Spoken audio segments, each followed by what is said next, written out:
Hello बच्चों, नमस्कार। कैसे हैं आप सब लोग? उम्मीद करता हूं कि आप सब लोग अच्छे होंगे, बेहतरीन होंगे, लाजवाब होंगे, एकदम बिंदास होंगे और साथ ही बहुत अच्छे से आप लोग अपनी पढ़ाई को कर रहे होंगे। तो एक बार सभी मेरे प्यारे दोस्त बताएंगे कैसे।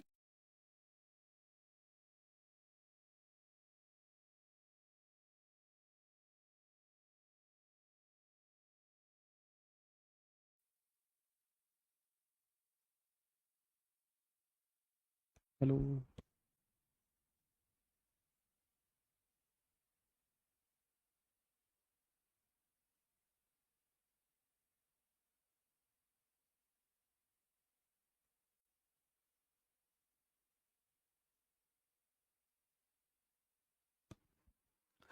हेलो बच्चों, नमस्कार। कैसे हैं आप सब लोग? उम्मीद करता हूं कि आप सब लोग अच्छे होंगे, बेहतरीन होंगे, लाजवाब होंगे, एकदम बिंदास होंगे और साथ ही बहुत अच्छे से आप लोग अपनी पढ़ाई को कर रहे होंगे। तो एक बार सभी मेरे प्यारे दोस्त बताएंगे कैसे हैं आप सब लोग, कैसी चल रही है आप लोगों की पढ़ाई। कैसे हैं आप सब लोग, कैसी चल रही है आप लोगों की पढ़ाई? एकदम शानदार, एकदम जबरदस्त, बहुत मेहनत के साथ आप लोग पढ़ रहे होंगे। और मेरे प्यारे दोस्त, आज से शुरू करने जा रहे हैं हम लोग एडवांस मैथ, और एडवांस मैथ में सबसे पहला टॉपिक जो है वो है मेंसुरेशन। तो सभी का स्वागत है, चाहे वो दिल्ली पुलिस कांस्टेबल के मेरे वीर जवान हों, चाहे वो मेरे हेड कांस्टेबल मिनिस्ट्रियल के मेरे साथी हों, एडब्ल्यू टीपीओ के मेरे दोस्त हों, या मेरे दिल के टुकड़े ड्राइवर मेरे साथी हों। तो मेरे भाई सभी का स्वागत है आपके अपने प्यारे से परिवार रोजगार विदंकित में। तो कैसे हैं आप सब लोग? बहुत बेचैनी रहती है एडवांस मैथ को लेकर। जब भी कहीं एडवांस मैथ का नाम आता है तो अंदर एक अलग ही टाइप का डर होता है कि भाई साहब हम कैसे ही एडवांस मैथ को करेंगे। एक तरफ इंग्लिश को रख लो, इंग्लिश को लेकर थोड़ा सा यूपी बोर्ड वाले बच्चे जो है वो थोड़ा सा डरते हैं, और दूसरी तरफ अगर मैथ्स में बात करूं तो वो एडवांस मैथ को लेकर थोड़ा सा डरते हैं। मेरे प्यारे दोस्त, मैं उस डर को खत्म करने के लिए ही आप लोगों के सामने आया हूं। मैं वादा करता हूं आप लोगों से, अगर आप कंटिन्यू चीजों से जुड़े रहते हैं तो एडवांस मैथ में जरा सी भी आप लोगों को दिक्कत नहीं आएगी। हेड कांस्टेबल मिनिस्ट्रियल की बात हो, या एडब्ल्यूओ टीपीओ की बात हो, या मेंसुरेशन लेवल पे मेरे भाई कांस्टेबल या ड्राइवर की बात हो, मेरे भाई हम लोग बेहतरीन तरीके से सारी चीजों को समझ रहे होंगे, बेहतरीन तरीके से सारी चीजों को कर रहे होंगे। परेशान मत होना, बहुत शांति से करूंगा। अगर फॉर्मेलिटी पूरी करनी होती तो दिल से बता रहा हूं, एक महीने में कोर्स खत्म कर देता। एक महीने में, जुलाई जुलाई में कोर्स खत्म कर देता अगर फॉर्मेलिटी मुझे करनी होती। मुझे पता है कि फॉर्मेलिटी से काम नहीं चलेगा। मुझे शानदार तरीके से, हाँ, मुझे शानदार तरीके से मेरे प्यारे दोस्त पढ़ाना होगा, और पढ़ाना होगा तो मेरे प्यारे दोस्त मुझे टाइम चाहिए होगा, और टाइम चाहिए होगा तो इसीलिए मैंने दूसरी क्लास मेरे भाई शाम को रखी है। आप लोगों की डेली 2 बजे जो है वो आप लोगों की अर्थमेटिक की क्लास हुआ करेगी, और शाम को एडवांस की क्लास हुआ करेगी। फिर से मैं एक बार बता दूं, बहुत ज्यादा हेक्टिक शेड्यूल है। कल कल से, मंडे से जो है वो शाम को 4 बजे एक और क्लास शुरू हो जाएगी। और मेरे भाई मतलब बहुत ज्यादा हेक्टिक है, बहुत ज्यादा हेक्टिक।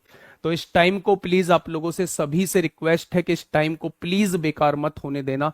शांति से पढ़ना, एक एक चीज पढ़ना। ज्यादा देर नहीं पढ़ाऊंगा, 1 घंटा पढ़ाऊंगा, लेकिन याद रखना इस 1 घंटे में बहुत कुछ आपके दिमाग में डाल दूंगा।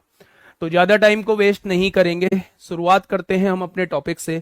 आज का टॉपिक है मेरे भाई एडवांस मैथ में हम लोग क्या क्या पढ़ने वाले हैं। अभी ज्यादा कुछ नहीं बताऊंगा क्योंकि इसमें वो भी लोग हैं जिनके मेंसुरेशन के बाद एडवांस मैथ सिलेबस में नहीं है, तो मेरे भाई फिर वो कंफ्यूज हो जाएंगे। तो आज हम लोग जो केवल बात करेंगे वो मेंसुरेशन की बात करेंगे। मेंसुरेशन 2D और 3D। अगर मैं मेंसुरेशन की बात करूं, बहुत सारे बच्चे इंग्लिश में हो सकता है कंफ्यूज हों, तो उन्होंने हिंदी में वर्ड सुना होगा, क्षेत्रमिति जिसे बोला जाता है। क्या? जिसे क्षेत्रमिति प्यारे दोस्त बोला जाता है, उसी को आज हम लोग पढ़ने वाले हैं। सबसे पहले मैं बता दूं आप लोगों को कि यहां से 1 से 2 क्वेश्चन आप लोगों से पूछे जाएंगे। 1 से 2 क्वेश्चन प्यारे दोस्त आप लोगों से पूछे जाएंगे। और जहां दिल्ली पुलिस में 15 क्वेश्चन आप लोगों के आते हों, और वहां 2 क्वेश्चन आप लोगों से पूछे जा रहे हो, तो इस चैप्टर का एक अच्छा खासा वेटेज माना जाता है मेरे भाई। एडब्ल्यूओ टीपीओ में भी यहां से 2 क्वेश्चन कम से कम पूछे जाएंगे, हेड कांस्टेबल मिनिस्ट्रियल में भी वही है, और ड्राइवर साथ ही मेरे 1 क्वेश्चन यहां से पूछा जा सकता है। ठीक है बच्चे, बहुत बढ़िया। हाँ, एडवांस मैथ का ए भी नहीं आता है, तो आज से एडवांस मैथ का ए भी आएगा और डी भी आएगा और सारा कुछ आप लोगों को आ रहा होगा। बस शांति बना के रखना। अर्थमेटिक आप बहुत बार पढ़ चुके हो, इसलिए वहां थोड़ी सी आपकी बदमाशी चलेगी, वहां थोड़े से उल्टे सीधे कमेंट आप लोगों के चलेंगे, लेकिन इस चीज को आपने कभी भी नहीं पढ़ा है मेरे भाई, तो मेरे प्यारे दोस्त इस चीज को आप लोगों को बिल्कुल शांत रह के जितनी बातें मैं बोलता हूं उतनी बातें सुननी होंगी, उतनी बातें याद करनी होंगी। ठीक है भाई, चलिए मेरे भाई, सबसे पहले बात आती है कि मेंसुरेशन होता क्या है, क्षेत्रमिति होता क्या है। जहां हमें किसी भी जगह के एरिया के बारे में चीजें देखनी होती हैं या वॉल्यूम के बारे में चीजें देखनी होती हैं, आयतन के बारे में पढ़ना होता है, उस चीज को हम लोग जो है वो क्षेत्रमिति कहते हैं।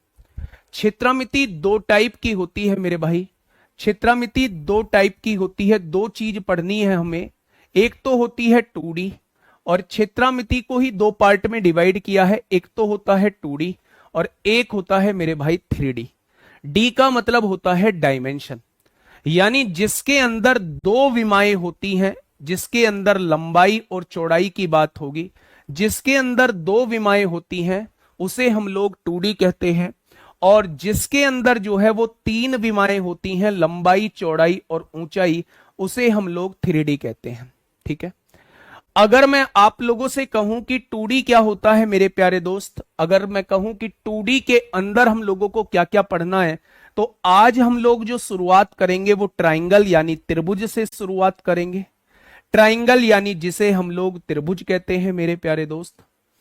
इसके बाद जो हम लोगों को पढ़ने हैं वो क्वाड्रिलेटरल पढ़ने हैं, क्वाड्रिलेटरल हम लोगों को पढ़ने हैं।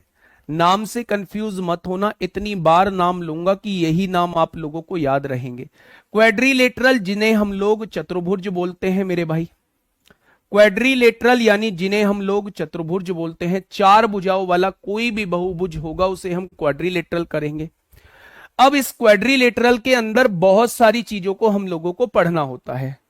पहली चीज होती है मेरे भाई स्क्वायर, जिसे हम लोग वर्ग कहते हैं। क्वाड्रिलेटरल के अंदर हमें स्क्वायर पढ़ना है जिसे हम लोग वर्ग कहते हैं। दूसरी चीज हम लोगों को इसी के अंदर पढ़नी है मेरे भाई रेक्टेंगल, जिसे हम लोग आयत कहते हैं। तीसरी चीज हम लोगों को इसके अंदर पढ़ना है मेरे भाई पैरेललोग्राम पढ़ना है, जिसे हम लोग समांतर चतुर्भुज कहते हैं बच्चे। पैरेललोग्राम पढ़ना है जिसे हम लोग समांतर चतुर्भुज कहते हैं, समांतर चतुर्भुज कहते हैं मेरे प्यारे दोस्त, जिसे हम लोग जो है वो समांतर चतुर्भुज बोलते हैं। अगर आगे की बात करूं तो इससे बाद में हम लोगों को पढ़ना है रोहम्बस। चौथे नंबर पे हम लोगों को पढ़ना है रोहम्बस, जिसे हम लोग जो है वो समचतुर्भुज बोलते हैं। प्यारे दोस्त जिसे क्या बोलते हैं, तो आप कहेंगे जिसे हम लोग समचतुर्भुज बोलते हैं। इसके बाद हम लोगों को पढ़ना है, इसी में पढ़ना है ट्रपेजियम, जिसे हम लोग समलंब चतुर्भुज बोलते हैं,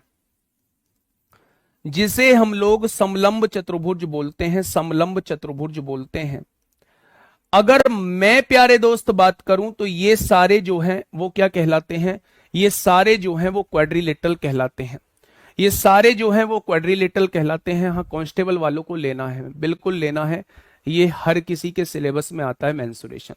सबसे पहले हमें ट्राइंगल को पढ़ना है जिसे त्रिभुज कहा जाता है, क्वाड्रिलेटरल को पढ़ना है जिसे हम लोग क्वाड्रिलेटरल को चतुर्भुज कहते हैं, चार भुजाओं वाला कोई भी बहुभुज। क्वाड्रिलेटरल के अंदर आपने वर्ग देखा होगा, आपने आयत देखा होगा, आपने समांतर चतुर्भुज देखा होगा, आपने समलंब चतुर्भुज देखा होगा, आपने सम चतुर्भुज देखा होगा। ठीक है मेरे भाई, अगर मैं बात करूं तो इसके बाद जो हम लोगों को पढ़ना है वो पढ़ना है मेरे प्यारे दोस्त सर्किल यानी कि वृत्त पढ़ना है। इसके बाद जो हम लोगों को पढ़ना है वो सर्किल पढ़ना है यानी कि वृत्त पढ़ना है, और इस सर्किल के अंदर ही एक सब टॉपिक आता है जिसे हम लोग सेमी सर्किल कहते हैं। इस सर्किल के अंदर ही एक सब टॉपिक आता है जिसे हम लोग सेमी सर्किल कहते हैं यानी कि अर्धवृत्त कहते हैं। क्या कहते हैं? अर्धवृत्त कहते हैं। और इसी के अंदर लास्ट में हम लोगों को पढ़ना है एक हेक्सागन पढ़ना है, यानी जिसे षटभुज बोला जाता है, ये हम लोगों का 2D का सिलेबस है। ये हम लोगों का 2D का सिलेबस है। 3D जब पढ़ेंगे जब बताऊंगा, 3D जब पढ़ेंगे जब बताऊंगा मेरे भाई। सबसे बड़ा रोल क्या होता है, आप रटने में माहिर होते हैं, रटने में माहिर होते हैं तो फॉर्मूले आप लोगों को याद होने चाहिए। इस 2D के अंदर, 3D के अंदर सारा खेल जो है वो फॉर्मूले का है। अब फॉर्मूले कैसे याद करेंगे मेरे भाई?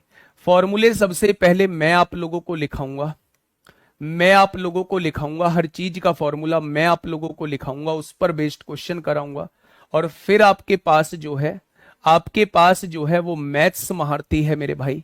जब इस चैप्टर को पढ़े तो इतने वो आपके पास होनी चाहिए, और खुली होनी चाहिए मेंसुरेशन पे, खुली होनी चाहिए मेरे भाई मेंसुरेशन। बेटा मिक्सचर एलिगेशन पढ़ाऊंगा, आप ना दिमाग की दही मत बनाओ। अब मिक्सचर एलिगेशन पढ़ाओगे या नहीं पढ़ाओगे? जब मिक्सचर एलिगेशन पढ़ाऊंगा, जब मेंसुरेशन जी समझ में नहीं आया था, अब जब टिग्नोमेट्री पढ़ाऊंगा जी, जब ये पढ़ाओगे, सब कुछ कराऊंगा भाई, पूरा कोर्स कराऊंगा। काहे टेंशन ले रहे हो, काहे सिर दर्द कर रहे हो मेरे भाई, है ना? और लोगों को भी पढ़ने दो, है ना? सब कुछ पढ़ाऊंगा मैं। इन चीजों के जवाब अब देने के लिए नहीं हूं। मैंने 1 घंटा आप लोगों से मांगा है, उस 1 घंटा प्लीज, रिक्वेस्ट है, हाथ जोड़ के रिक्वेस्ट है भाई, उस 1 घंटा मुझे अपना 100% देने दो। इस बैच से मुझे फर्स्ट रैंक भी निकालनी है, और वो फर्स्ट रैंक वाला बच्चा भी आप लोगों के बीच में से होगा। उसे कहीं ना कहीं ये सारी चीजें डिस्टर्बिंग लग रही होंगी मेरे भाई, तो प्लीज उसका थोड़ा सा कदर करो, है ना? चलिए आते हैं मुद्दे पर। मेरे प्यारे दोस्त, क्वेश्चन आंसर करेंगे भाई साहब, आईवीआर वालों से पूछो या फिर खाली टाइम में बताऊंगा आपके क्वेश्चन आंसर के जवाब। मैं अगर बात करूं तो ये हम लोगों का सिलेबस जो है वो 2D के अंदर रहने वाला है, यानी क्षेत्रफल की बात करेंगे और पेरीमीटर की यानी परिमाप की बात करेंगे। क्या क्षेत्रफल होता है, क्या परिमाप होता है, वो सारी चीजें मैं आप लोगों को बताऊंगा, सारी चीजें मैं आप लोगों को बताऊंगा। 3D के अंदर बेसिकली हम लोग आयतन की बात करते हैं, क्या आयतन होता है उसे हम बाद में देखेंगे। पहले हमें ये सब कुछ पढ़ना है, 4-5 दिन 6 दिन में हमें ये सब कुछ पढ़ना होगा, ठीक है बच्चे? अगर मैं आप लोगों से कहूं किसी के पास नहीं अगर मैथ्स महारथी, कोई दिक्कत नहीं है, मैं सामने खड़ा हूं, मुझे ही मैथ्स महारथी समझो और मैं जो पढ़ा रहा हूं बस उसे पढ़ते चलो मेरे भाई। सबसे पहले हम लोगों को, मैंने आज चैप्टर स्टार्ट किया मेंसुरेशन। मेंसुरेशन का मतलब क्षेत्रमिति होता है। क्षेत्रमिति मतलब जहां हम क्षेत्रफल के बारे में पढ़ते हैं, जहां हम लोग परिमाप के बारे में पढ़ते हैं, जहां हम लोग आयतन के बारे में पढ़ते हैं, ऐसे सब्जेक्ट को मेंसुरेशन कहते हैं। मेंसुरेशन को 2 पार्ट में डिवाइड किया गया है, एक 2D होता है, एक 3D होता है। 2D मतलब 2 डायमेंशन होता है, 3D मतलब जो है वो 3 डायमेंशन होता है। 2D मतलब 2 डायमेंशन का मतलब जिसमें 2 विमाएं होती हैं, लंबाई होगी चौड़ाई होगी, उसे 2D कहा जाता है। क्या कोई एग्जांपल दे सकते हैं आप 2D का? आप कहेंगे जी ये फर्श जो है ये 2D तो है, इसकी लंबाई है, इसकी चौड़ाई है। कोई खेत होता है, कोई जगह होती है, वो 2D तो होती है, जिसकी लंबाई होती है, चौड़ाई होती है। अगर मैं आपसे कहूं ऐसा कोई एग्जाम्पल क्या आप दे पाएंगे जिसमें 3 विमाएं होती हैं, लंबाई भी हो, चौड़ाई भी हो और ऊंचाई भी हो? आप कहेंगे ऐसे तो अनेकों एग्जाम्पल हैं। जैसे कमरा है, कमरे की अपनी लंबाई भी है, कमरे की अपनी चौड़ाई भी है और कमरे की अपनी ऊंचाई भी है। जैसे कोई ईंट है, लंबाई भी है, चौड़ाई भी है, ऊंचाई भी है मेरे भाई। जैसे कोई पाइप है, पाइप मेरे भाई सिलेंडर के फॉर्म में होता है। तो अगर आपको दिखाई दे रहा है कि वो 3D इमेज है, यानी उसमें 3 विमाएं हैं, तो वो 3D के अंदर आएगा। और अगर आपको दिख रहा है कि उसके अंदर केवल 2 विमाएं हैं, वो 2D के अंदर आएगा। खोखला होता है इसलिए इसे 2D के अंदर रखा जाता है मेरे भाई, ठीक है? ध्यान से समझना इन सारी बातों को। सबसे पहला टॉपिक है ट्राइंगल। हेडिंग डालिए अपनी कॉपी में, सुंदर से अक्षरों में, साफ साफ अक्षरों में लिखिए ट्राइंगल। और आज थोड़ा सा उछल कूद मचानी है आप लोगों को घर में कि आप जो है एडवांस मैथ को पढ़ रहे हैं और एडवांस मैथ को सीख रहे हैं। बस एडवांस मैथ की एक शर्त है, एडवांस मैथ की शर्त ये है बच्चे कि आप लोग जब नेक्स्ट क्लास में आएंगे तो पहली क्लास का पढ़ के आएंगे, जब नेक्स्ट क्लास में आएंगे। नहीं तो जो अगर नहीं पढ़ के आए तो चीजें कब डिसबैलेंस हो जाएंगी आपको खुद पता नहीं चलेगा, ठीक है? तो आज आपको हंसना है, मुस्कुराना है और घर में थोड़ा सा उछल कूद मचानी है कि एडवांस मैथ शुरू हो चुका है और अब हम सीखने वाले हैं, ठीक है मेरे प्यारे दोस्त? अब मेरी बात को थोड़ा सा गौर से सुनिएगा। ट्राइंगल हम लोग पढ़ने वाले हैं। अच्छा, त्रिभुज होता क्या है? आप थोड़ा सा मुझे बताइए कि त्रिभुज होता क्या है? अगर मैं आपसे त्रिभुज की डेफिनेशन पूछने लगूं तो त्रिभुज की डेफिनेशन आप लोग क्या कहेंगे? तो मेरे प्यारे दोस्त, जब भी कोई आपसे ये पूछे कि व्हाट इज ट्राइंगल, त्रिभुज होता क्या है, तो आप उससे कहना तीन भुजाओं से मिलकर बनी कोई भी बंद आकृति, बंद होनी चाहिए आकृति, ये जो बंद आकृति है इसे हम लोग त्रिभुज कहते हैं।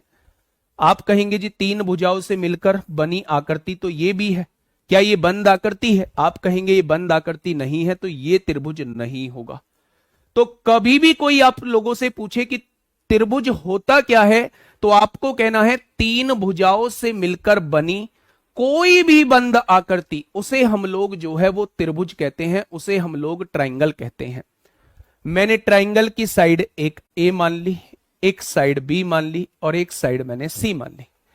क्या जब भी मैं आप लोगों को तीन साइड दूंगा तो क्या हमेशा ट्राइंगल बनेगा? तो आप कहेंगे जी ट्राइंगल के बनने की कंडीशन होती है, ट्राइंगल के बनने की कंडीशन होती है। वो कंडीशन क्या होती है, उन कंडीशन पे थोड़ा सा बात करते हैं मेरे भाई। ट्राइंगल के बनने की कंडीशन क्या होती है? हमेशा तीन भुजाओं के देने से ट्राइंगल नहीं बनेगा। हमेशा तीन भुजाएं वो आपको दे दे तो ये मत सोचना कि ट्राइंगल बनेगा। ट्राइंगल के बनने की कंडीशन ये होती है कि कोई सी भी दो साइड का सम जो है वो हमेशा तीसरी से बड़ा होना चाहिए। मैंने कहा अगर मैं इन दोनों साइड का सम करता हूं तो वो हमेशा बड़ा आना चाहिए तीसरी साइड से। अगर मैं इन दोनों साइड का सम करता हूं तो वो हमेशा बड़ा आना चाहिए तीसरी साइड से।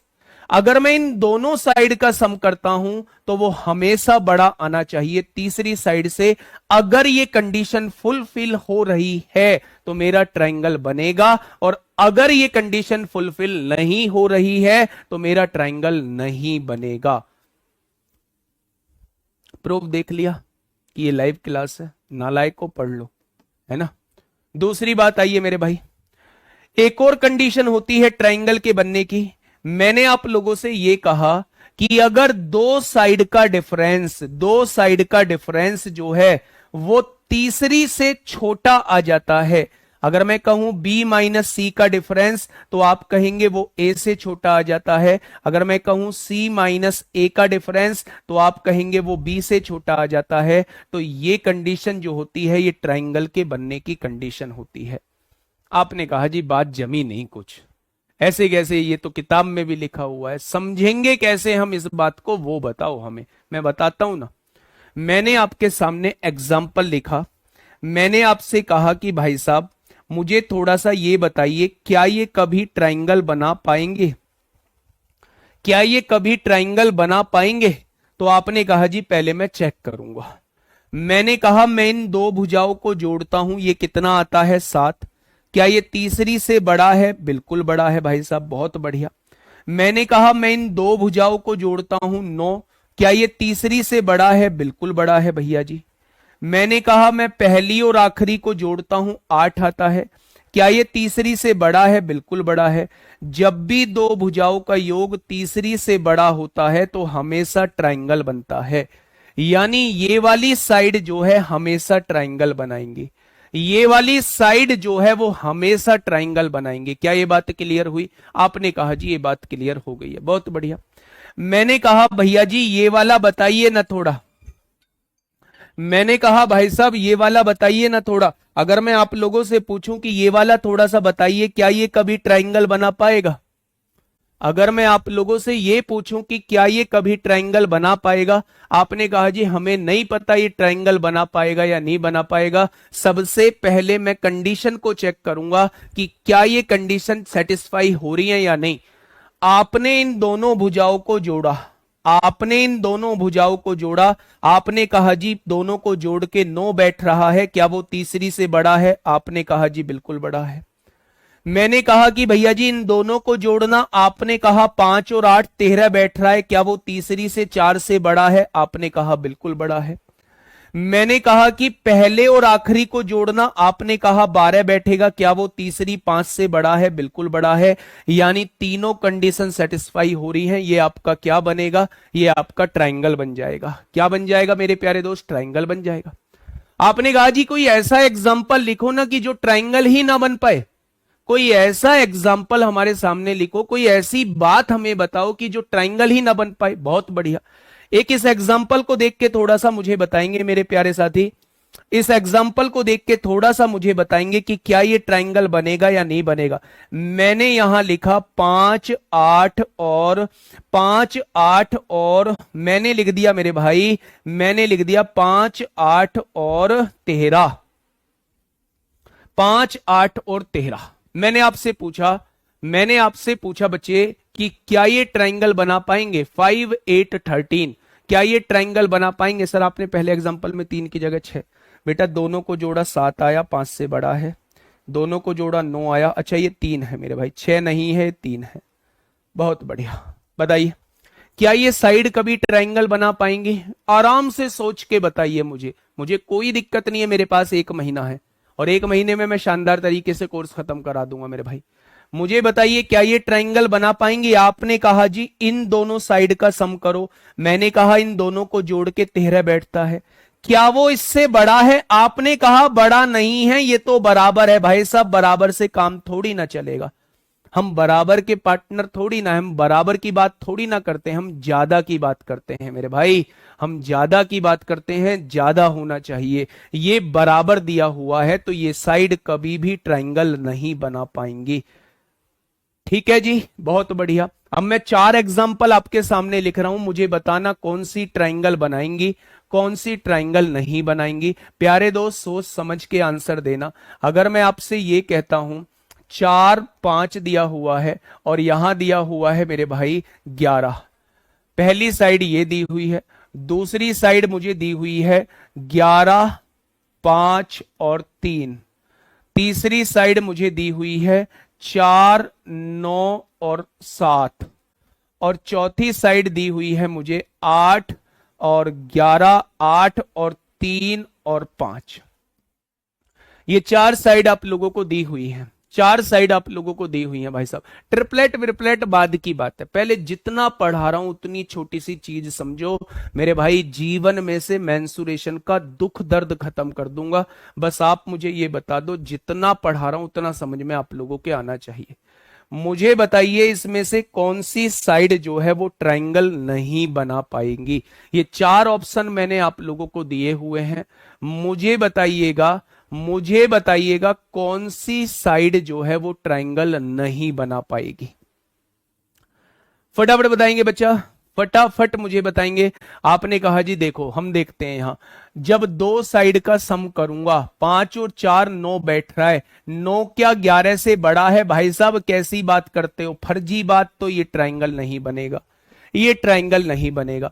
आपने कहा 11 और 5 16 होता है, क्या वो 3 से बड़ा है? बिल्कुल बड़ा है। मैंने कहा भैया जी इन दोनों साइड को जोड़ना थोड़ा सा, आपने कहा 5 और 3 8 होता है, वो 11 से बड़ा ना जी ना, वो 11 से बड़ा नहीं होता। ये बात बिल्कुल गलत है, तो ये भी ट्राइंगल नहीं बनाएगा। आएगा, आइए मेरे भाई, 4 और 9 कितना होता है? 13 होता है, क्या वो 7 से बड़ा होता है? बिल्कुल बड़ा होता है। ये ट्राइंगल यहां देखेंगे, इन दोनों को जोड़ेंगे 9 और 7 16, क्या वो 4 से बड़ा होता है? बिल्कुल बड़ा होता है भैया जी। 4 और 7 11, क्या वो 9 से बड़ा होता है? बिल्कुल। तीनों कंडीशन सेटिस्फाई हो रही हैं, तो ये वाला तो ट्राइंगल बनेगा, 100% बनेगा बच्चा, 100% बनेगा। यहां ये मैंने कहा 8 और 3 कितना? आपने कहा 11, क्या वो 5 से बड़ा है? बिल्कुल बड़ा है। मैंने कहा 3 और 5 कितना? 8, क्या वो 8 से बड़ा है? ना जी ना, ये तो बराबर आ गया। अगर बराबर आ गया तो ये कभी भी ट्राइंगल नहीं बना पाएगा। तो आज के बाद अगर कभी पहचान करने के लिए आई कि निम्नलिखित में से कौन सा ऑप्शन ट्राइंगल को बना पाएगा या कौन सा ऑप्शन जो है वो ट्राइंगल को नहीं बना पाएगा, तो क्या मेरे सभी साथी बता पाएंगे कि कौन सा बनाएगा कौन सा नहीं? एक बार थम्स अप कर दो जी, हम सब बता देंगे। एक बार आप थम्स अप कर दो कि हम सब बना देंगे। बच्चे सर कैसे बड़ा है? बेटा बड़ा और कैसे बड़ा लोगे मेरे भाई, बराबर है तो जब तो ये ट्राइंगल नहीं बना रहा है। 11 5 से बड़ा है, 13 7 से बड़ा है, 16 4 से बड़ा है, 11 9 से बड़ा है। फटाफट एक बार थम्स अप कर देंगे कि आज के बाद अगर हमसे कभी जीवन में पूछा गया कि कौन सी साइड ट्राइंगल बना पाएंगी, कौन सी साइड ट्राइंगल नहीं बना पाएंगे, तो हम बिल्कुल तरीके से बता देंगे। वाह गजब कर दिया। मेरे प्यारे दोस्त, सबसे पहले वो आपसे पूछेगा ट्राइंगल की डेफिनेशन। आप बताओगे तीन भुजाओं से मिलकर बनी कोई भी बंद आकृति, उसे हम लोग त्रिभुज कहते हैं। अब वो आपसे पूछेगा त्रिभुज के बनने की कंडीशन क्या होती है, तो आप कहेंगे दो भुजाओं का योग जो है हमेशा तीसरी से बड़ा होना चाहिए तो ट्राइंगल बनेगा। अगर बराबर या छोटा होता है तो ट्राइंगल कभी भी नहीं बनेगा। हम अंतर से भी देख सकते हैं, दो भुजाओं का अंतर जो है वो हमेशा तीसरी से छोटा होना चाहिए। कोई सी भी दो भुजाओं का अंतर तीसरी से छोटा होना चाहिए तो ट्राइंगल बनेगा, वरना ट्राइंगल नहीं बनेगा। ये बात जो है हमारे समझ में आ गई है। अब मेरे भाई नेक्स्ट हेडिंग डालिएगा क्लासिफिकेशन। चलो जी, बहुत बढ़िया बात है। मतलब अब आप पहचान कर लोगे कि ट्राइंगल बन रहा है या नहीं बन रहा है। चलो जी, ट्राइंगल बन गया। अब ट्राइंगल का वर्गीकरण कर देते हैं हम। ट्राइंगल का वर्गीकरण कितने टाइप का ट्राइंगल होता है, ट्राइंगल जो होता है वो कितने टाइप का होता है, उसका वर्गीकरण हम लोग कर देते हैं मेरे भाई। ठीक है। अच्छा, एक बात मुझे बताइए, इतना तो आप लोग जानते होंगे एडवांस मैथ का ए भी नहीं आता, लेकिन ट्राइंगल में तीन एंगल होते हैं। क्या ये बात जानते हैं आप लोग? ट्राइंगल जो होता है वो तीन भुजाओं से मिलकर बनता है। जितनी भुजाएं होती हैं उतने ही कोण होते हैं। इस बात को आज जान लीजिए मेरे भाई। अगर मैं आप लोगों से ये कहूं कि मेरे भाई तीनों एंगल्स का सम कितना होता है, तो त्रिभुज के तीनों कोणों का मान जो है वो 180 डिग्री होता है। ये आपने बचपन से 55 तक पढ़ा होगा। ये आपने बचपन से 55 तक पढ़ा होगा कि ट्राइंगल के तीनों एंगल्स का सम जो होता है वो 180 डिग्री का होता है। ये बात समझ में आ गई मेरे भाई। जब भी क्लासिफिकेशन करते हैं तो क्लासिफिकेशन दो पार्ट में करते हैं। एक तो करते हैं कोण के आधार पर। ये कोण के आधार पर त्रिभुज कितने टाइप के होते हैं, on the basis of angle. कोण के आधार पे त्रिभुज का वर्गीकरण किया गया है, त्रिभुज को बांटा गया है मेरे भाई। कोण के आधार पर त्रिभुज को बांटा गया है। और एक होता है भुजा के आधार पर, यानी on the basis of side.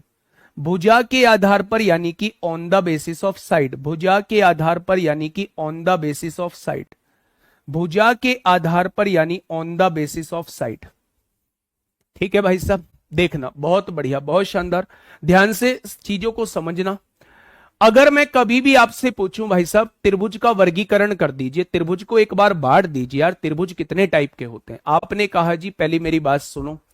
त्रिभुज का वर्गीकरण दो तरीके से हो सकता है। पहला तो कोण के आधार पर हो सकता है बच्चे, और दूसरा भुजा के आधार पर हो सकता है।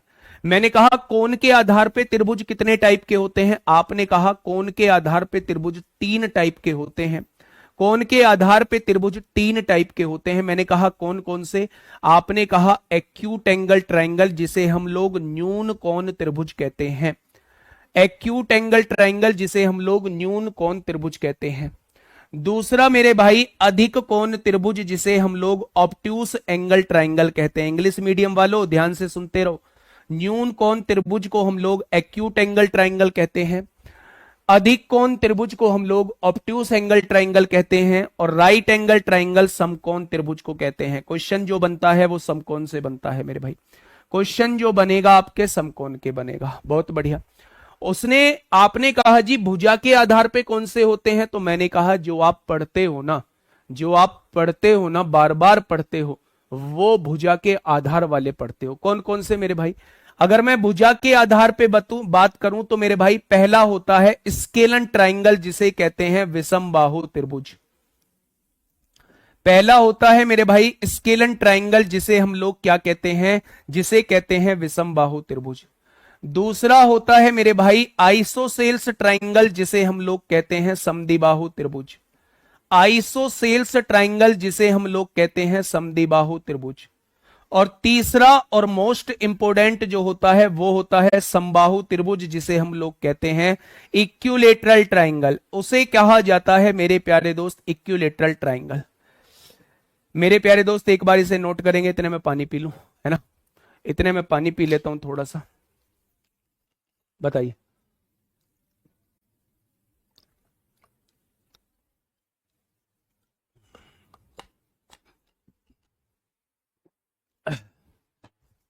देखिए बच्चा, मेरे साथ साथ याद करेंगे सारी चीजें, है ना।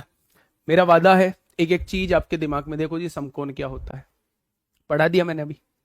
अभी तो यार मेरे लिखवाया है। अबे मेरे भाई मुझ पर भरोसा रखो, बड़े भाई की तरह मानो, बड़े भाई कभी भी गलत दिशा में लेके नहीं जाएगा आपको। जिस दिन आप बड़ा भाई अपना मान लोगे उस दिन आपको मुझ पर अटूट विश्वास हो जाएगा, और जिस दिन अटूट विश्वास हो गया उस दिन ये फालतू के आप क्वेश्चनिंग करना बंद कर दोगे। ठीक है, अब ध्यान से सुनना मेरे भाई। त्रिभुज का वर्गीकरण हमने दो टाइप पे किया है, एक तो कोण के आधार पर on the basis of angle, इसे कहा जाता है मेरे भाई न्यून कोण त्रिभुज यानी कि एक्यूट एंगल ट्रायंगल कहा जाता है। ये अधिक कोण त्रिभुज होता है, इसे ऑब्ट्यूस एंगल ट्रायंगल कहा जाता है। ठीक है, समकोण त्रिभुज होता है मेरे भाई, इसे कहा जाता है राइट एंगल ट्रायंगल। ये सारे त्रिभुज है मेरे भाई, ये सारे के सारे त्रिभुज है, ये सारे के सारे त्रिभुज है मेरे भाई। बहुत बढ़िया, बहुत शानदार। अब मेरी बात को थोड़ा सा ध्यान से सुनिएगा। अगर कभी भी आपसे पूछा जाए कि न्यून कोण त्रिभुज क्या होता है, तो आप कहना ऐसा त्रिभुज जिसके सभी कोण 90 डिग्री से छोटे होते हैं, ऐसे त्रिभुज को हम लोग न्यून कोण त्रिभुज कहते हैं। अगर मैं आपसे कहूं कि ये वाला कोण 70 डिग्री दे दिया, ये वाला कोण 80 डिग्री दे दिया, 80 और 70 150, ये वाला कोण 30 डिग्री दे दिया, तो ये कैसा त्रिभुज कहलाएगा? तीनों एंगल्स का सम 180 डिग्री है, लेकिन सारे के सारे कोण जो है, सारे के सारे कोण जो है वो मेरे प्यारे दोस्त आप लोगों के 90 से छोटे हैं। 90 से छोटे हैं तो मेरे प्यारे दोस्त ये सारे के सारे कोण अगर 90 से छोटे होते हैं तो वो न्यून कोण कहलाता है। न्यून कोण का मतलब होता है छोटा कोण, छोटा कोण मतलब 90 से छोटा कोण होगा। ठीक है बच्चा। अधिक कोण त्रिभुज क्या होता है? अधिक कोण त्रिभुज एक ऐसा त्रिभुज होता है जिसमें एक कोण 90 डिग्री से बड़ा होता है। एक कोण मैंने मान लिया ये 100 डिग्री हो गया, ये 40 डिग्री हो जाएगा 140 हो गया, ये 40 डिग्री हो जाएगा 180 हो गया मेरे भाई। अच्छा एक बात बताइए, क्या एक त्रिभुज के अंदर दो अधिक कोण हो सकते हैं? क्या एक त्रिभुज के अंदर दो अधिक कोण त्रिभुज हो सकते हैं? अधिक कोण त्रिभुज मतलब 90 से बड़े। अगर आपने दो त्रिभुज को 90 से बड़ा ले दिया तो क्या सम उनका 180 बैठेगा? ये तो 180 से ज्यादा हो जाएगा। तो एक त्रिभुज के अंदर केवल और केवल एक अधिक कोण हो सकता है। अगर किसी भी त्रिभुज के अंदर एक कोण 90 डिग्री से ज्यादा है, एक कोण 90 डिग्री से ज्यादा है, तो मेरे प्यारे दोस्त उसे हम लोग अधिक कोण त्रिभुज कहते हैं। एक कोण अगर 90 डिग्री से ज्यादा है, एक कोण अगर 90 डिग्री से ज्यादा है तो उसे क्या कहते हैं? उसे हम लोग अधिक कोण त्रिभुज कहते हैं। सारे के सारे कोण 90 डिग्री से छोटे हैं तो वो न्यून कोण त्रिभुज होगा। एक कोण 90 डिग्री से ज्यादा है तो वो क्या कहलाएगा? वो अधिक कोण त्रिभुज कहलाएगा। ठीक है बच्चा। अगर मैं आपसे कहूं समकोण, समकोण का मतलब होता है 90 डिग्री का। अगर एक कोण 90 डिग्री का है तो ऐसे त्रिभुज को हम लोग क्या कहते हैं? ऐसे त्रिभुज को हम लोग समकोण त्रिभुज कहते हैं।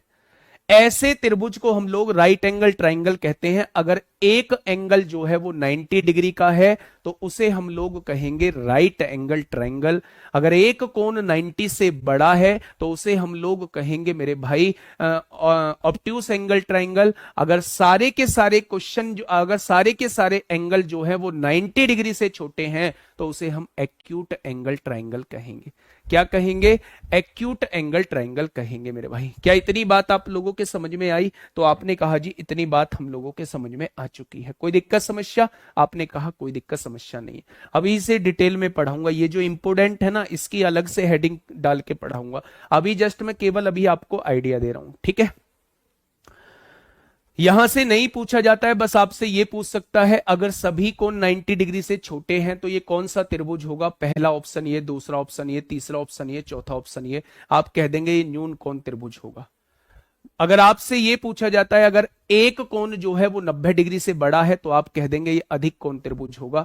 अगर एक कोण 90 डिग्री का है तो आप कह देंगे ये कौन सा त्रिभुज होगा? तो ये समकोण त्रिभुज होगा। अब आइए भुजा के आधार पे बात करते हैं। अच्छा आपने रीजनिंग पढ़ी होगी, रीजनिंग के तो आप लोग महारती हैं। अगर मैं कहूं कि विषम शब्द छांटिए, विषम शब्द छांट, इतना तो सब जानता होगा भैया। क्या हम थोड़ा तेजी से चल सकते हैं? प्रभु मैं आपकी बात से पूरी तरीके से सहमत हूं। मुझे भी मजा थोड़ी ना आता है कोर्स को खींचने में। मैंने आपसे पहले बताया है कि मुझे घंटों के पैसे नहीं मिलते, कोर्स वो खींचता है जिन्हें घंटों के पैसे मिलते हैं भाई।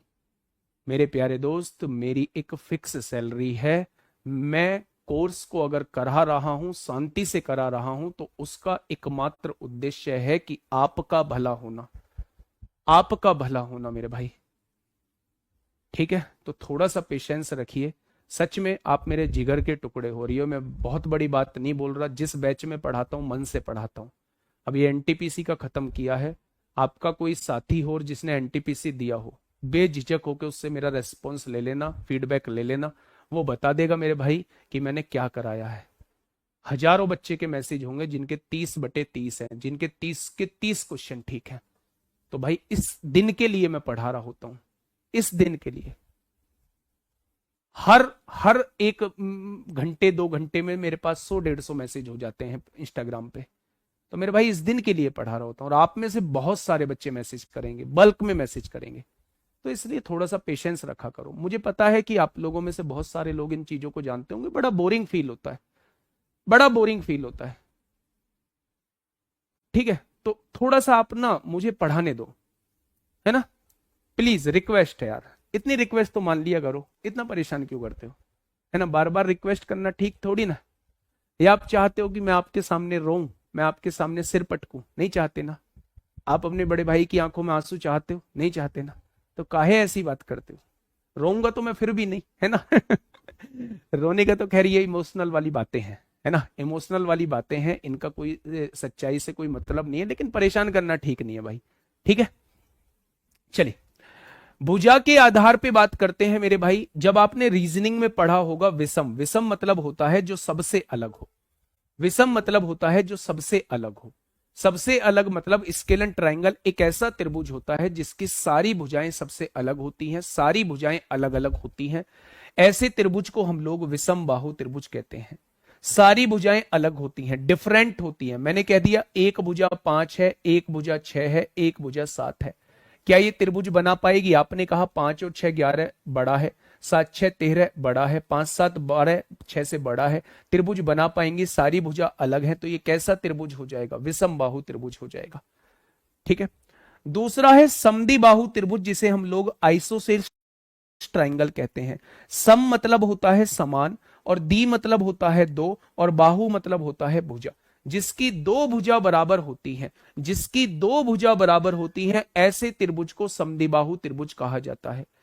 ऐसे त्रिभुज को, ऐसे त्रिभुज को समद्विबाहु त्रिभुज कहा जाता है, आइसोसेल्स ट्राइंगल कहा जाता है। अगर मैं आप लोगों से यह कहूं, हाँ, अगर मैं आप लोगों से यह कहूं कि समबाहु त्रिभुज क्या होता है? सम मतलब समान और बाहु मतलब भुजा, जिसकी सभी भुजा समान होती हैं, ऐसे त्रिभुज को हम लोग समबाहु त्रिभुज कहते हैं।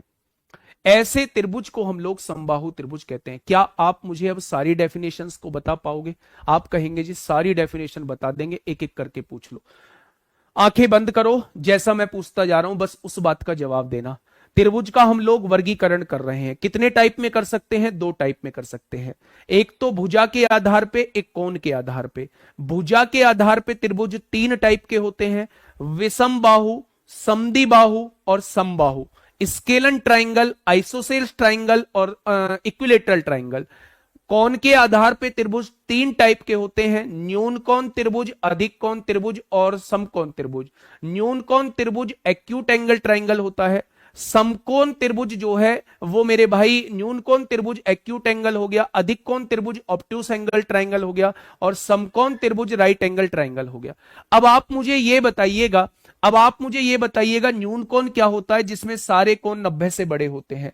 अधिक कोण क्या होता है? जिसमें एक कोण 90 डिग्री से बड़ा होता है। समकोण मतलब जिसमें एक कोण 90 डिग्री का होता है। विषम बाहु जिसमें सारी भुजा समान नहीं होती, सारी भुजा अलग अलग होती हैं, ऐसे त्रिभुज को हम लोग विषम बाहु त्रिभुज कहते हैं। समद्विबाहु जिसकी दो भुजा समान होती है उसे हम लोग समद्विबाहु त्रिभुज कहते हैं, और जिसकी तीनों भुजा समान होती हैं उसे हम लोग जो है वो समबाहु त्रिभुज कहते हैं। क्या कहते हैं मेरे भाई? समबाहु त्रिभुज कहते हैं। हेडिंग डालिएगा समकोण त्रिभुज, हेडिंग डालिएगा मेरे भाई समकोण त्रिभुज। यहां से क्वेश्चन बनना स्टार्ट होते हैं, यहां से क्वेश्चन बनना स्टार्ट होते हैं मेरे भाई। समकोण त्रिभुज हेडिंग डालिएगा। न्यून कोण त्रिभुज और अधिक कोण त्रिभुज में केवल वो आपसे डेफिनेशन पूछ सकता है। समकोण त्रिभुज से क्वेश्चन बनना स्टार्ट होते हैं, जिसे हम लोग राइट एंगल ट्राइंगल कहते हैं, जिसे हम लोग राइट एंगल ट्राइंगल कहते हैं। और बेटा जब कल क्लास में आओ ना, ये कॉपी रट के आना, जो आज लिखवा रहा हूं ना ये कॉपी रट के आना मेरे भाई, ठीक है? थोड़ा सा ध्यान से सुनना, मेरी बात को थोड़ा सा समझेंगे। हाँ, मेरी बात को थोड़ा सा समझेंगे मेरे भाई। सारे कोई छोटे होते हैं 90 से? बेटा सारे छोटे होंगे। अब ये आप ही कह रहे थे ना थोड़ा सा स्पीड बढ़ाओ, सारे 90 से छोटे होंगे? बताइए। 70 80 और 80 70 50 और 30 सारे के सारे 90 से छोटे हैं, हो गए ना? तीनों का योग 180 डिग्री हो गया। तो जिसमें सारे कोण 90 डिग्री से छोटे होते हैं वो एक्यूट एंगल ट्राइंगल होता है। जिसमें मेरे भाई एक कोण 90 डिग्री से बड़ा होता है वो मेरा ऑब्ट्यूस एंगल ट्राइंगल होता है। और जिसमें एक कोण 90 डिग्री का होता है मेरे भाई, वो मेरे प्यारे दोस्त समकोण त्रिभुज होता है। समकोण त्रिभुज पे पढ़ने वाले हैं। समकोण त्रिभुज बनता कैसे है? समकोण त्रिभुज मेरे प्यारे दोस्त ऐसे बनता है। समकोण त्रिभुज मेरे प्यारे साथी ऐसे बनता है। ये ए होता है, ये बी होता है, ये सी। ये वाली साइड जो होती है, ये वाली एंगल जो होता है, ये 90 डिग्री का होता है। ठीक है मेरे भाई? अच्छा, मैं आप लोगों से ये कहूं बच्चे, अरे भैया आपने गलती से सारे बड़े बोल दिए, कोई बात नहीं मेरे भाई, सारे छोटे होते हैं मान लीजिए, कोई बात नहीं, गलती से बोल दिया था। तो मेरे भाई यहां से तमाम तरीके के क्वेश्चन पूछे जाते हैं। 90 के सामने वाली जो साइड होती है उसे हम लोग कर्ण कहते हैं, यानी हाइपोटेनस बोलते हैं। थीटा, अगर ये थीटा है, थीटा से जुड़ी हुई भुजा को हम लोग आधार कहते हैं, यानी कि बेस कहते हैं। थीटा के सामने वाली भुजा को हम लोग लंब बोलते हैं, यानी कि परपेंडिकुलर बोलते हैं। ये आपके काम का नहीं है, लेकिन उन लोगों के काम का है जिनको में ट्रिग्नोमेट्री पूछी जाएगी मेरे भाई। ठीक है, चलिए मेरे प्यारे दोस्त, आपसे यहां पूछा जाता है कि भैया जी इसका क्षेत्रफल बताइए। जब भी आप लोगों से समकोण त्रिभुज का क्षेत्रफल पूछा जाए, जब भी आप लोगों से समकोण त्रिभुज का क्षेत्रफल पूछा जाए मेरे भाई, तो क्षेत्रफल का फॉर्मूला होता है 1/2 आधार गुणा ऊंचाई। 1/2 आधार गुणा ऊंचाई। जब भी आप लोगों से किसी समकोण त्रिभुज का क्षेत्रफल पूछा जाएगा तो आप फॉर्मूला लिखेंगे 1/2 आधार गुणा ऊंचाई हो जाएगा। ठीक है? अगर मैं आप लोगों से परिमाप पूछता हूं कि इसका परिमाप बताइए मेरे भाई, अब इन दोनों चीजों में डिफरेंस समझिए कि क्या तो क्षेत्रफल होता है, क्या परिमाप होता है। ये जो आप देख रहे हैं अंदर का स्पेस जो है, ये सारा स्पेस जो है, ये इसका क्षेत्रफल कहलाता है। अंदर का स्पेस जो है ये सारा क्षेत्रफल कहलाता है। ये कितनी जगह है, एरिया क्या कहलाएगा? 1/2 बेस इंटू हाइट। 1/2 आधार गुणा ऊंचाई जो होता है इसका एरिया हो जाएगा। परिमाप यानी पेरीमीटर। पेरीमीटर बच्चे बाउंड्री होती हैं, जिन बाउंड्रीज से ये मिलके बना है, इन सारी बाउंड्रीज को अगर आप जोड़ देंगे, इन सारी बाउंड्रीज को अगर आप जोड़ देंगे, यानी ए बी में अगर आप बीसी को जोड़ देंगे और उसमें एसी को जोड़ देंगे, तो मेरे प्यारे दोस्त ये क्या निकल के आ जाएगा? ये परिमाप निकल के आ जाएगा। परिमाप मतलब तीनों भुजाओं को जोड़ना ही परिमाप कहलाता है, पेरीमीटर कहलाता है मेरे भाई। दोनों चीजों में कोई कंफ्यूजन? आप कहेंगे बिल्कुल कंफ्यूजन नहीं है। पहला एरिया पूछ सकता है, 1/2 बेस इंटू हाइट होता है। दूसरा आप लोगों से पेरीमीटर पूछ सकता है, तीनों साइड को जोड़ देना, परिमाप यानी पेरीमीटर आ जाएगा मेरे भाई। अब आपसे एक पूछी जाती है, पाइथागोरस थ्योरम क्या होती है बच्चा? पाइथागोरस थ्योरम क्या होती है? पाइथागोरस थ्योरम के बारे में थोड़ा सा हम लोग बात कर लेते हैं। बराबर आ जाता है तो वो राइट एंगल ट्राइंगल होगा। ये होती है मेरे भाई पाइथागोरस थ्योरम। कभी भी आपको दो साइड दी हो तो तीसरी साइड जो निकलती है वो पाइथागोरस थ्योरम से निकलती है। पाइथागोरस थ्योरम ये कहती है कि सबसे बड़ी साइड यानी हाइपोटेनस यानी कि कर्ण का स्क्वायर जो होता है वो अन्य दोनों साइड के स्क्वायर के सम के बराबर होता है। ये मेरी पाइथागोरस थ्योरम होती है। अगर मुझे इनमें से कोई सी भी दो साइड दी हुई है तो मैं हमेशा तीसरी साइड जो है वो पाइथागोरस थ्योरम से प्यारे दोस्त निकालूंगा। अब मेरी बात को थोड़ा सा गौर से सुनना, बहुत इंपॉर्टेंट बात बताने जा रहा हूं जो क्वेश्चन में सबसे ज्यादा यूज होगी। ये चीज थी रटने वाली, लेकिन जो चीज अब मैं बता रहा हूं वो चीज है अब समझने वाली। ध्यान से सुनना। मैंने आपके सामने कहा कि भाई साहब ये तीन साइड दी हुई है, ये कौन सा त्रिभुज है? मैंने आपसे पूछा ये तीन साइड दी हुई है तो बताइए कौन सा त्रिभुज है? तो आपने कहा जी ये तीनों भुजा अलग अलग है। ये तीनों भुजा अलग अलग है। ये तो मेरे भाई ये तीनों भुजा अलग अलग है। ये तो मेरे दोस्त विषम बाहु त्रिभुज लग रहा है। लेकिन मेरे प्यारे दोस्त, मैं अभी आपको समकोण त्रिभुज पढ़ा के आया हूं। मैंने आपसे यह कहा कि सबसे बड़ी साइड का स्क्वायर करिए। क्या ये 169 हो जाएगा? अगर अन्य दो भुजाओं का स्क्वायर जो है वो 144 और 25 आया, अन्य दो भुजाओं के स्क्वायर का सम इसके बराबर आ गया, तो ये मेरा राइट एंगल ट्राइंगल हो जाएगा। यानी जो भी साइड जो है पाइथागोरस थ्योरम को फुलफिल करती हैं, जो भी साइड पाइथागोरस थ्योरम की कंडीशन को फुलफिल करती हैं, वो साइड मेरी समकोण त्रिभुज की भुजा कहलाती हैं। मैंने क्या किया, मेरे सामने एक ट्रायंगल दिया हुआ था, उसकी ये तीन भुजा मुझे दी हुई थी। मुझे नहीं पता कि ये कौन से टाइप का त्रिभुज है। मैंने सबसे बड़ी भुजा का स्क्वायर किया, अन्य दो भुजाओं का स्क्वायर किया। अन्य दो भुजाओं के स्क्वायर का सम जो है अगर सबसे बड़ी भुजा के स्क्वायर के बराबर आ गया, तो ये मेरा राइट एंगल ट्रायंगल होगा। अगर बराबर नहीं आता है तो ये मेरा राइट एंगल ट्रायंगल नहीं होगा, फिर ये मेरा विषम बाहु त्रिभुज यानी स्केलन ट्रायंगल होगा। बात क्लियर हो गई? अपनी कॉपी में एक नोट्स बना के लिखिए, एक नोट में, कि मेरे प्यारे दोस्त, सबसे बड़ी भुजा का स्क्वायर अगर अन्य दोनों भुजा के स्क्वायर के सम के बराबर आता है, तो ऐसा त्रिभुज समकोण त्रिभुज कहलाता है। वरना मेरे प्यारे दोस्त, उस त्रिभुज को हम लोग विषम बाहु त्रिभुज कहेंगे। ये बात समझ में आ गई? अब मेरे प्यारे दोस्त, अब इसमें सवाल उठता है, अगर ये तीन भुजा दे दी गई और मुझे पता चल चुका है कि ये समकोण त्रिभुज की भुजाएं हैं, तो मैं इनमें से कौन सी तो मेरे भाई आधार लूंगा और कौन सी मुझे ऊंचाई लेनी पड़ेगी? तो मेरे प्यारे दोस्त, सबसे बड़ी भुजा को छोड़ दो, इनमें से एक आधार होगा और एक मेरे प्यारे दोस्त ऊंचाई होगी। सबसे बड़ी भुजा को छोड़ दो, सबसे बड़ी भुजा को छोड़ दो, इनमें से एक आधार होगा, एक मेरे प्यारे दोस्त ऊंचाई होगी। क्या ये मेरी बात समझ में आ गई मेरे प्यारे साथी? अगर मैं आपसे ये कहूं इनमें से एक आधार होगा, एक ऊंचाई होगी, तो इनमें से एक आधार होगा, एक ऊंचाई होगी मेरे प्यारे दोस्त, तो इसका एरिया कितना आ जाएगा? इसका एरिया जो है वो 30 आ जाएगा।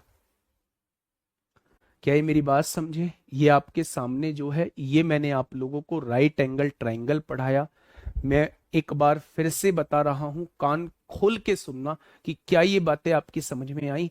राइट एंगल ट्रायंगल वो ट्रायंगल होता है जिसमें एक कोण 90 डिग्री का होता है। 90 डिग्री के सामने वाली साइड सबसे बड़ी कर्ण कहलाती है। थीटा के सामने वाली साइड लंब यानी परपेंडिकुलर कहलाती है। थीटा से जुड़ी हुई भुजा बेस यानी आधार कहलाती है। दो चीजें वो आपसे पूछ सकता है, एरिया पूछ सकता है, पेरीमीटर पूछ सकता है। एरिया जो होता है वो 1/2 बेस इंटू हाइट होता है, आधार गुणा ऊंचाई होता है। अगर मैं आपसे कहूं भाई साहब पेरीमीटर क्या होगा, किसी भी चीज का पेरीमीटर अगर पूछता है तो सारी भुजाओं का योग ही पेरीमीटर कहलाता है। अगर आपके सामने तीन भुजाएं दी गई हैं, तीन साइड दी गई हैं, और मैं आपसे पूछूं कैसे पहचान करोगे कि ये राइट एंगल ट्रायंगल है, तो मेरे प्यारे दोस्त, मेरे प्यारे दोस्त, सबसे बड़ी साइड का स्क्वायर जो है अन्य दोनों साइड के स्क्वायर के सम के बराबर आ जाता है, तो राइट एंगल ट्रायंगल होगा। अगर बराबर नहीं आता है तो वो राइट एंगल ट्रायंगल नहीं होगा। पाइथागोरस थ्योरम कहती है सबसे बड़ी भुजा का स्क्वायर अन्य दोनों भुजा के स्क्वायर के सम के बराबर आना चाहिए। ये मेरे प्यारे दोस्त आपकी पाइथागोरस थ्योरम होती है। ठीक है जी, बहुत बढ़िया, बहुत शानदार। क्या यहां तक चीजें समझ में आई? एक बार कॉपी में देख लीजिए कौन सा पॉइंट ऐसा है जो आपकी समझ में नहीं आया है। ऐसा कौन सा पॉइंट है जो आपकी समझ में मेरे प्यारे दोस्त नहीं आया है? फटाफट मुझे बताइए, ऐसा कौन सा पॉइंट है जो आपकी समझ में मेरे प्यारे दोस्त नहीं आया है?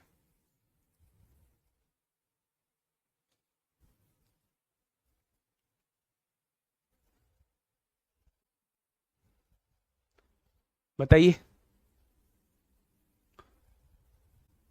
बहुत बढ़िया, बहुत शानदार। चलिए, ये बात समझ में आ गई। 1 घंटे से ज्यादा नहीं लूंगा मेरे भाई। सर, जो पाइथागोरस को फुलफिल नहीं करेगा राइट एंगल ट्रायंगल होता, फुलफिल कर, हाँ, जो पाइथागोरस को फुलफिल करेगा वो राइट एंगल ट्रायंगल होता है।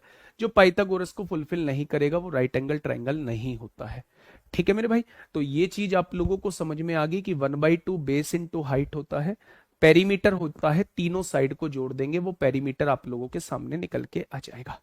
अब मेरे प्यारे दोस्त हेडिंग बनाइएगा। हेडिंग कुछ मत बनाइएगा, मैं कुछ क्वेश्चंस देख लेता हूं।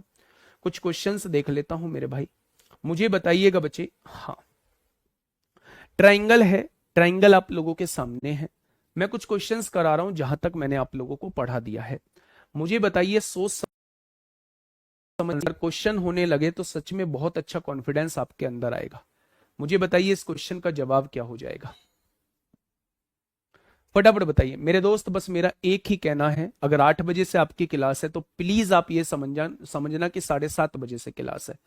आप लोग जो है आधा घंटा रिवीजन करना। कंपटीशन बहुत है, कंपटीशन की टेंशन मत लो, 3700 लोग मौजूद हैं, कंपटीशन बहुत है मेरे भाई। ठीक है, चलिए। सब कुछ याद हो गया भैया, बट परिमाप का फॉर्मूला अलग है। फॉर्मूला याद करना ही नहीं है।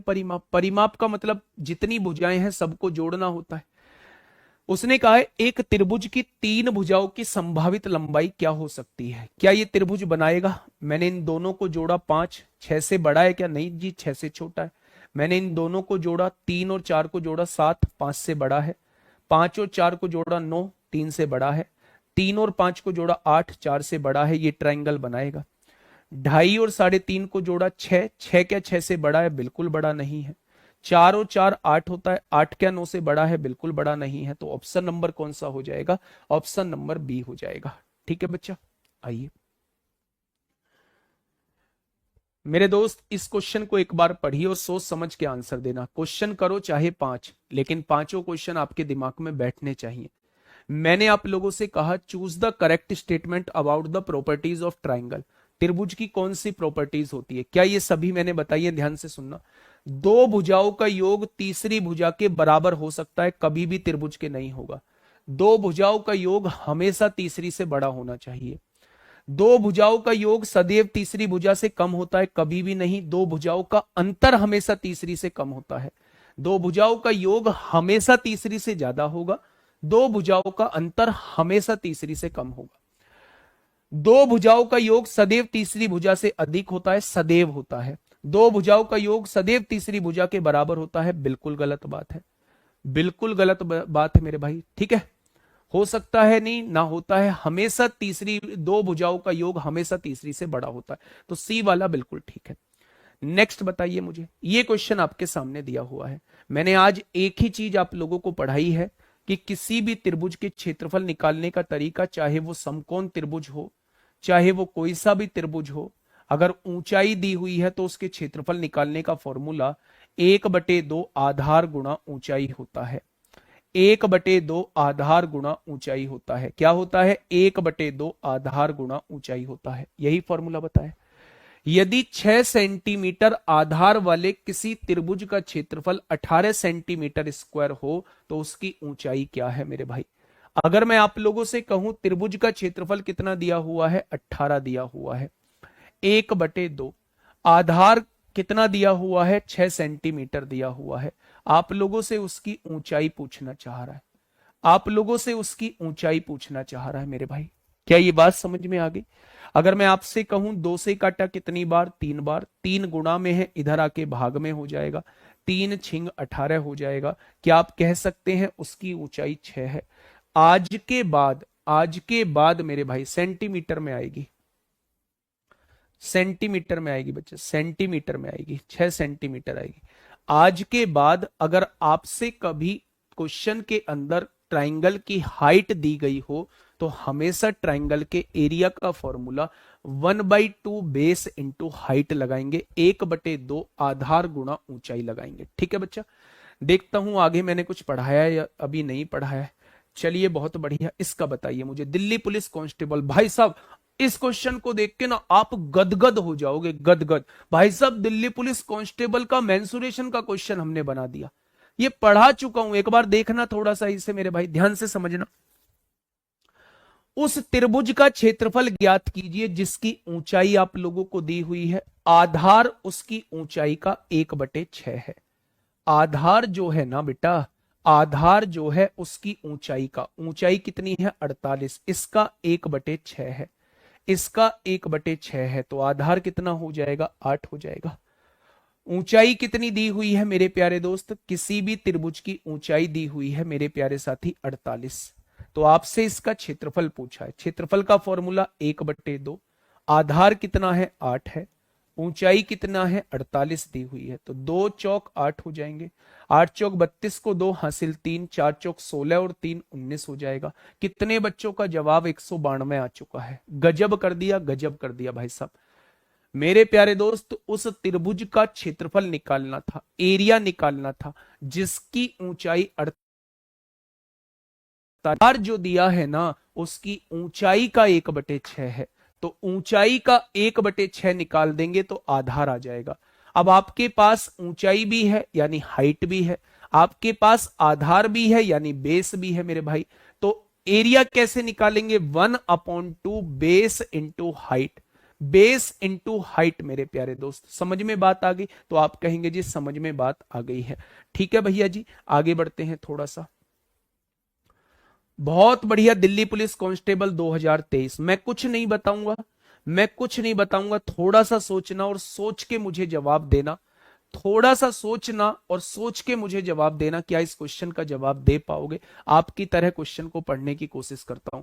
If the base of the triangle is L centimetre, आधार कितना दिया हुआ है, L सेंटीमीटर दिया हुआ है, ऊंचाई जो दी है वो 4L + 7 सेंटीमीटर दी हुई है।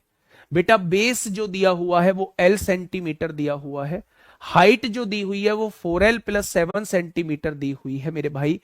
आधार और ऊंचाई का योग, बेटा यहां से सुनना, ये इन दोनों का योग दिया हुआ है, इन दोनों का योग, क्या इन दोनों का योग कर लेंगे, यानी आधार कितना है L दिया हुआ है, उसमें ऊंचाई कितनी दे रखी है 4L + 7 दे रखी है, इन दोनों का योग जो दिया है वो कितना दिया है क्वेश्चन में, वो 37 दिया हुआ है।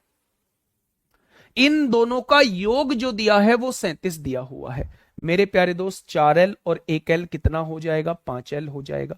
ये 7 प्लस का है, उधर जाके माइनस का हो जाएगा, 37 में से 7 जाएगा तो 30 बच जाएगा। यहां से 5 गुणा में है, इधर आके भाग में हो जाएगा। क्या L की वैल्यू 6 आ चुकी है? अब आप मुझे बताइए, L की वैल्यू 6 आ चुकी है, क्या आधार 6 सेंटीमीटर आ चुका है? बिल्कुल आ चुका है। अगर मैं ऊंचाई की बात करूं, L की वैल्यू 6 है, 6 चौक 24 और 7 31 हो जाएगा। क्या आधार जो है वो कितना आ चुका है मेरे गुड्डा? आधार जो है वो आपका आ चुका है, L की वैल्यू 6 आई है तो आधार आ चुका है 6। अगर मैं आपसे ऊंचाई पूछूं, भैया जी ऊंचाई कितनी हो जाएगी, तो L की जगह मेरे भाई 6 रख दो, 6 चौक 24 और 7, L की जगह H की जगह 31 आ जाएगा। आपने L की वैल्यू निकाली है ना, यहां से 6 आई है, उस 6 को यहां रख दिया, 6 चौक 24 और 7 कितना होता है, 31 होता है।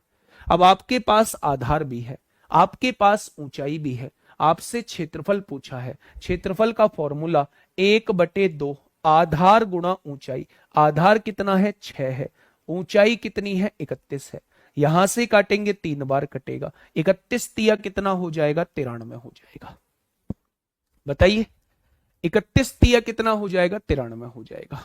ठीक है भैया जी, ये बात समझ में आई मेरे भाई। बेस दिया हुआ था, हाइट आप लोगों को दी हुई है, इन दोनों का सम आपको दिया हुआ है, तो इन दोनों का ऐड कर दिया मेरे भाई, इतना आएगा। वो कितना दिया हुआ है, 37 दिया हुआ है। L की वैल्यू कितनी आ जाएगी, 6 आ जाएगी, यानी बेस जो है वो 6 आ चुका है। यहां 6 रखेंगे, 6 चौक 24 और 7, ऊंचाई जो है वो 31 आ जाएगी। आधार भी आप लोगों के सामने है, ऊंचाई भी आप लोगों के सामने है, पूरी दुनिया चल देगी। 1/2 इंटू आधार गुणा ऊंचाई हो जाएगा। वैल्यू रखिए और आंसर पाइए। ठीक है बच्चा, बहुत बढ़िया। आगे देखता हूं बन पाते हैं यानी। बहुत बढ़िया। 12, 15, 21 अभी नहीं पढ़ाया है, 12, 15, 21 अभी नहीं पढ़ाया है। अब थोड़ा सा आगे बढ़ेंगे।